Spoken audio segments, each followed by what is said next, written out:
नमस्ते, मेरा नाम दिव्या है and welcome to my new channel. यहाँ हम केमिस्ट्री सीखने वाले हैं, साइंस भी सीखेंगे। और जितने भी बच्चे जो नीट की तैयारी कर रहे हैं, जेई की तैयारी कर रहे हैं, पीएससी में हैं या 11th-12th में हैं, उनके लिए ये बहुत यूज़फुल रहने वाला है। जैसा कि आज मेरा फर्स्ट लेक्चर है, तो इस फर्स्ट लेक्चर को हम थोड़ा बेसिक से स्टार्ट करेंगे। मैं ऑर्गेनिक केमिस्ट्री से स्टार्ट करने वाली हूँ। केमिस्ट्री में 3 ब्रांचेस होती हैं, ऑर्गेनिक, इनऑर्गेनिक, फिजिकल। तो हम ऑर्गेनिक से स्टार्ट करेंगे। तो शुरू करते हैं। तो जो टॉपिक हम ऑर्गेनिक केमिस्ट्री में आज पढ़ने जा रहे हैं that is chemistry of carbon compounds. यानी ये जो टॉपिक है ये जनरल ऑर्गेनिक केमिस्ट्री का टॉपिक है, और इस टॉपिक में हम बेसिक जो ऑर्गेनिक केमिस्ट्री होते हैं उसके बारे में बात करते हैं। आप ये समझ लीजिए, अगर हम इसकी बात नहीं करते हैं, इस टॉपिक को अगर स्किप कर देते हैं, तो हमको जो आगे ऑर्गेनिक केमिस्ट्री वो हमें समझ में नहीं आने वाली है। इसलिए इसका पढ़ना बहुत इंपॉर्टेंट है। तो बेसिकली ऑर्गेनिक केमिस्ट्री है क्या? एक ऐसी ब्रांच जो कार्बन कंपाउंड्स के साथ डील करती है या उसके डेरिवेटिव्स के साथ डील करती है, उसे हम ऑर्गेनिक केमिस्ट्री कहते हैं। ऑर्गेनिक केमिस्ट्री कार्बन के बिना अधूरी होती है। वहीं इसके सपोर्टिव एलिमेंट होते हैं हाइड्रोजन, ऑक्सीजन, नाइट्रोजन। ये जब आपस में मिलते हैं तो एक कार्बन कंपाउंड बनाते हैं। जैसे ग्लूकोज जो है C6H12O6, तो यहाँ पर हाइड्रोजन भी है और ऑक्सीजन भी है। तो ऐसे ही कई सारे अलग अलग डेरिवेटिव्स होते हैं जो कार्बन कंपाउंड से मिलकर बनते हैं, इसलिए इसको ऑर्गेनिक केमिस्ट्री कहते हैं। अब हमें ये समझना है कि भाई ऑर्गेनिक केमिस्ट्री में कार्बन ही क्यों, कोई और एलिमेंट क्यों नहीं? तो अगर कोई आपसे पूछता है वाई कार्बन, कुछ और भी हो सकता था, बट वाई कार्बन? तो यहाँ पर सबसे पहला रीजन है कि ये 4 बॉन्ड बनाता है। इसको हम बोलते हैं टेट्रा वैलेंसी। दूसरा जो चीज है वो है कैटिनेशन। कैटिनेशन यानी इसकी कैटिनेशन टेंडेंसी होती है।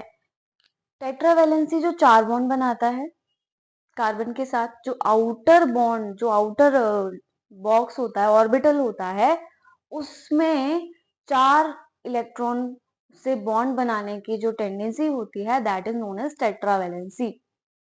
दूसरा चीज है कैटिनेशन टेंडेंसी, यानी कि सेल्फ लिंकेज। इसको कहते हैं सेल्फ लिंकेज।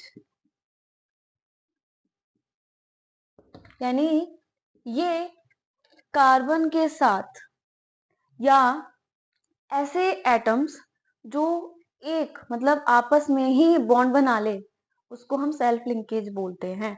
तो कैटिनेशन टेंडेंसी होती है कि अगर कार्बन अपना लॉन्ग चेन बना सकता है या कोई और एटम, तो उसे हम कैटिनेशन टेंडेंसी बोलेंगे, जो कार्बन में सबसे ज्यादा पाई जाती है।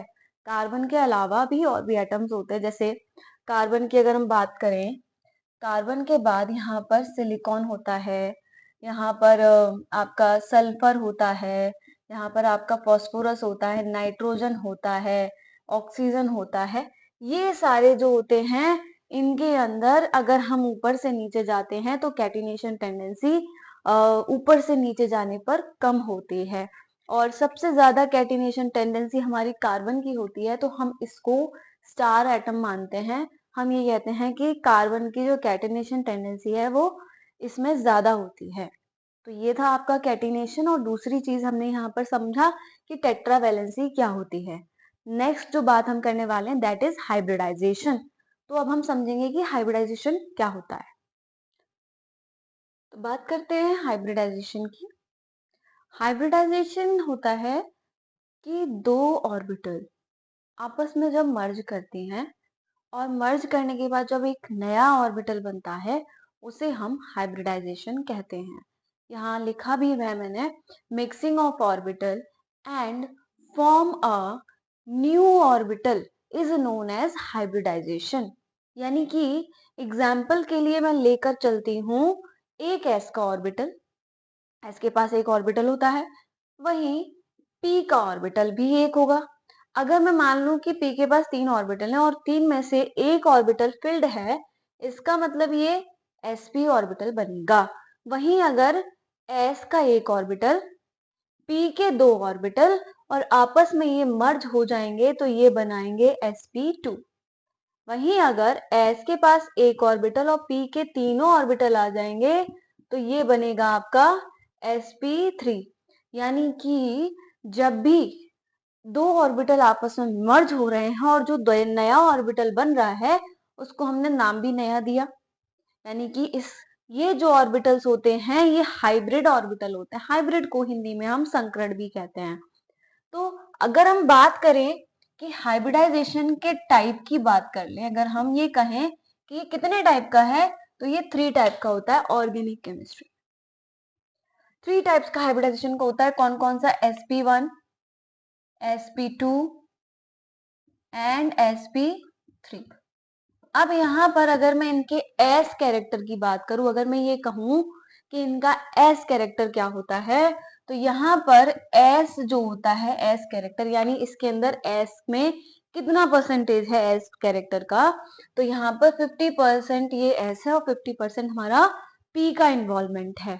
वहीं अगर मैं sp2 की बात करूं तो यहाँ पर 33% कुछ अप्रोक्सली रह जाता है, तो ये 33% होता है। वहीं अगर मैं बात करूं sp3 की तो ये 25% होता है। यानी कि एस कैरेक्टर के बाद हमारी ये हाइब्रिडाइजेशन जो होता है ये कंप्लीट होता है। कि यहाँ पर हाइब्रिडाइजेशन क्या है? Mixing of orbital and form a new orbital. यानी कि जब दो ऑर्बिटल्स आपस में मिक्स हो रहे हैं एंड न्यू ऑर्बिटल बना रहे हैं, उसको हम हाइब्रिडाइजेशन कहते हैं। वहीं इसका अगर हम टाइप्स की बात करें तो यहाँ पर 3 टाइप का हाइब्रिडाइजेशन होता है, sp1, sp2 एंड sp3 होता है। अब ये बॉन्ड कैसे बनाता है? यहाँ पर जो बॉन्डिंग होती है वो एक सिग्मा बॉन्ड होता है और एक पाई बॉन्ड होता है।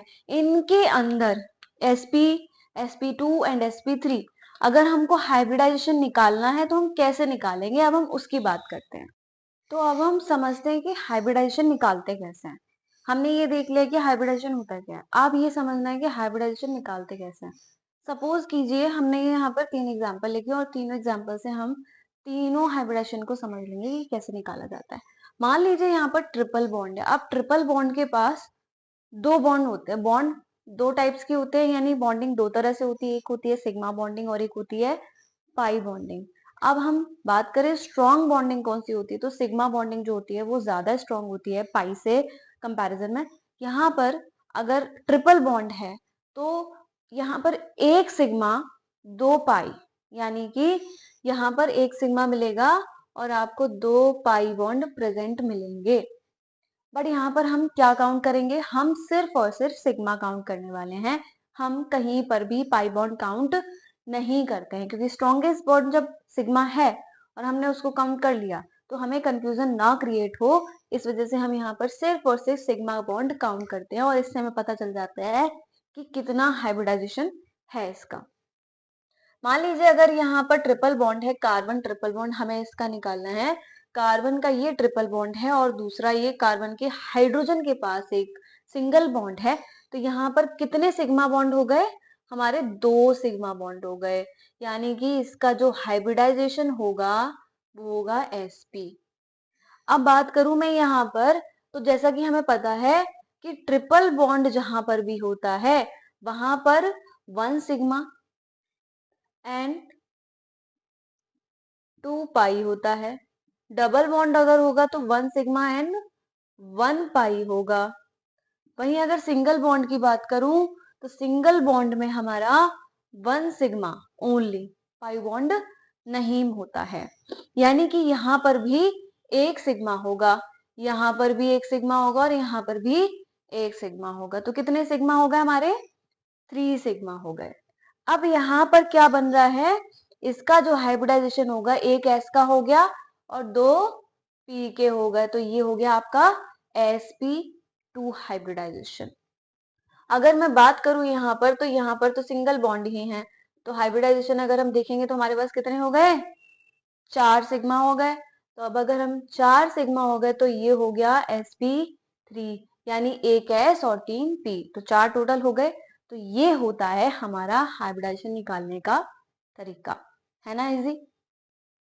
तो अब हमने हाइब्रिडाइजेशन निकालना सीख लिया, कैसे हम हाइब्रिडाइजेशन निकालते हैं, एस कैरेक्टर क्या होता है, और हमने कार्बन ऑर्गेनिक केमिस्ट्री की डेफिनेशन समझ ली।